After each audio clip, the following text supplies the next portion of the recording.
సరే, ఎర్రబెల్లి దయాకర్ రావు పక్కవారిని ఎప్పుడు మోసం చేస్తుంటారు. మీరు ఇప్పుడు మీకు అనుభవం, గతంలో ఇప్పుడు సీఎం రేవంత్ రెడ్డిగా ఉన్నటువంటి రేవంత్ రెడ్డి కూడా కొన్నిసార్లు సందర్భాల్లో కామెంట్ చేశారు. కాదండి, టీడీపీలో ఉండి బీఆర్ఎస్ కి సుపారీ ఇచ్చాడు అని. పార్టీ కడియం శ్రీహరి పార్టీ మారిండు, కడియం శ్రీహరి పార్టీ మారిండు అని అంటాను కదా. ఎవరు పార్టీ మారలేదండి? కేసీఆర్ పార్టీ మారలేదా? దయాకర్ రావు పార్టీ మారలేదా? ఎవరు పార్టీ మారలేదు? దయాకర్ రావు పార్టీ మారినది మామూలు విషయం కాదండి. నేనేమో ఎన్నికలకు ముందు వచ్చిన, కానీ మొత్తము తెలుగుదేశం పార్టీని అంతా నాశనం చేసి ఎమ్మెల్యేలందరినీ తీసుకొచ్చి ఇక్కడ చేర్చింది దయాకర్ రావు కదా. అంటే టీడీపీలో ఉండి నేను ఒక మాట చెప్పేటప్పుడు దానికి ఏ మేరకు మనము సమర్థించుకుంటాం అనేది కూడా చాలా ముఖ్యం కదా. టీడీపీలో పార్టీ మారనోడు మాట్లాడితే విమర్శిస్తే అర్థం ఉన్నది. అందరు పార్టీ మారినోళ్ళే కదా.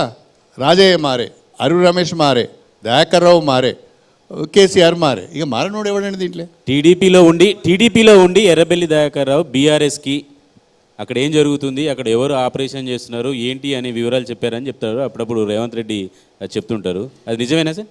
నాకు తెలియదు సార్. రాష్ట్ర వ్యాప్తంగా ఇప్పుడు ఫోన్ ట్యాపింగ్ మీద చర్చ జరుగుతుంది. అప్పట్లో ఉన్నటువంటి అధికారుల పైన మీద కూడా యాక్షన్ తీసుకుని అరెస్ట్ చేశారు. మీరు ఎప్పుడైనా ఫోన్ ట్యాపింగ్ని ఫేస్ చేశారా? ఈ అంశాన్ని ఎలా తీసుకుంటారు? ఎందుకంటే బీఆర్ఎస్ పార్టీ అధికారంలో ఉన్న వాళ్ళు వ్యక్తిగత విషయాలతో పాటు రాజకీయపరమైనటువంటి అంశాలను కూడా చేశారు. అది చాలా పొరపాటు అండి.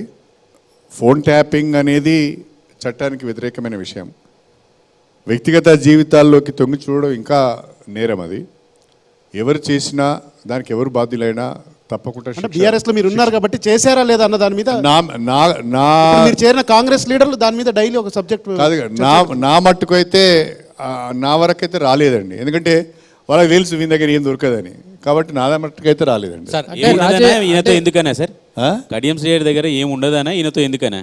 నా దగ్గర ఏమి ఉండదని. బీఆర్ఎస్ పార్టీని వీడడానికి ప్రధాన కారణం ఓనర్షిప్ ఇవ్వలేదని ఒక అంశాన్ని, ఓనర్షిప్ ఇవ్వలేదు.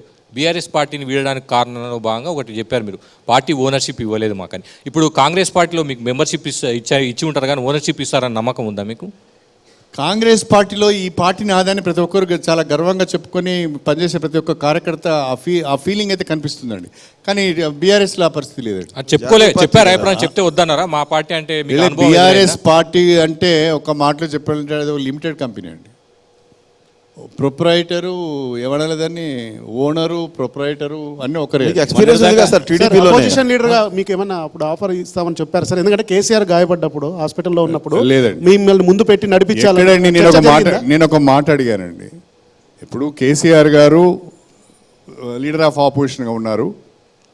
బీఆర్ఎస్ లెజిస్లేటివ్ పార్టీ ఎగ్జిక్యూటివ్ని ఏర్పాటు చేద్దామంటే ఏ లేదండి. రెండవది, కౌన్సిల్ లీడర్ ఆఫ్ ఆపోజిషన్ ఎవరినో ఒకరిని పెట్టండి, మన వాయిస్ ఉంటుంది. ఒక లీడర్ ఆఫ్ ఆపోజిషన్ అంటే ఒక ప్రోటోకాల్ ఉంటుంది, ఏదైనా మాట్లాడేదానికి ఒక వాయిస్ ఉంటుంది, కవరేజ్ ఉంటుంది అని చెప్పాను. అది కూడా చేయలేదు.